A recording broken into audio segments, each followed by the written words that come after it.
গাড়ি সহ কুমারঘাট পুলিশের হাতে আটক দুই ছিচকে চোর। বুধবার এদের আদালতে প্রেরণ করে পুলিশ। কথায় আছে চুরি বিদ্যা মহাবিদ্যা, আর ঠেকলে বিদ্যা দমাদ্দম। আর ঠিক এমনটাই হলো কুমারঘাটে দুই ছিচকে চোরের সঙ্গে।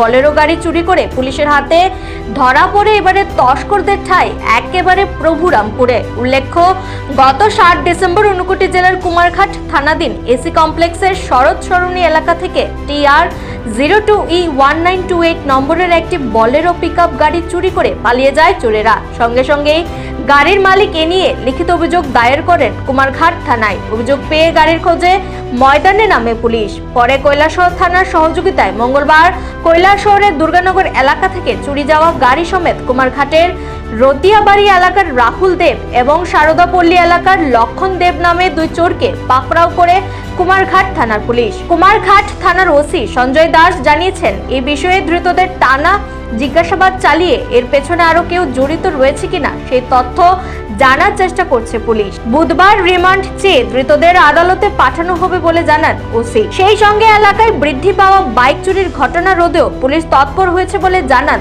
থানা আধিকারিক। গত 7 তারিখ রাত্রেবেলা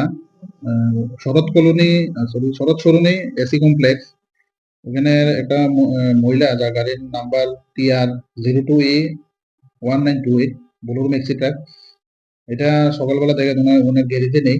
উনি খুবই সন্দেহে আমরা ইনফরমেশন দেয় থানাতে। তখন আমরা এটা তদন্তে নামি, আমরা থানার অন্য অফিসার সহ আমি সহ এটা তদন্তে নামি আসিরা।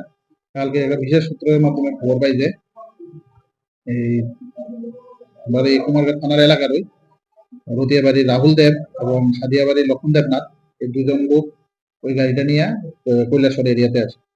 তখন গোপন সূত্রের ভিত্তিতে দুর্গানগর এলাকাতে গিয়ে সেটা আমরা যখন সার্চ করি, তখন কৈলাসহর থানা কুমারঘাট থানা দ্রুত উদ্যোগে তাদের ডিটেন করা হয়। ডিটেন করে তাদের কাছ থেকে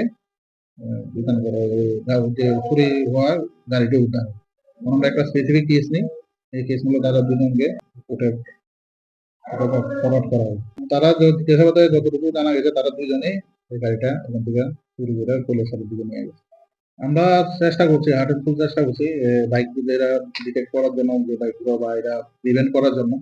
সেই অনুযায়ী আমরা রাত্রেবেলা সাহায্য দিতে বাইক মোবাইল প্লাস যেগুলো মোবাইলও এলাকাতে ঘোরাঘুরি করছে। যে দুজন আমরা অ্যারেস্ট করেছি, ডিটেন করেছি, তাদের আমরা জিজ্ঞাসাবাদে দেখি কোনো বাইকে কোনো খবর পাওয়া যাবে না, তাদের ইনফরমেশন চলছে। তারা আমরা রিমান্ড চেয়ে কোর্টে ফরওয়ার্ড করবো, দেখা যাক পাওয়া যায়। নিজস্ব প্রতিনিধি রিপোর্ট, এশিয়ান টাইমস।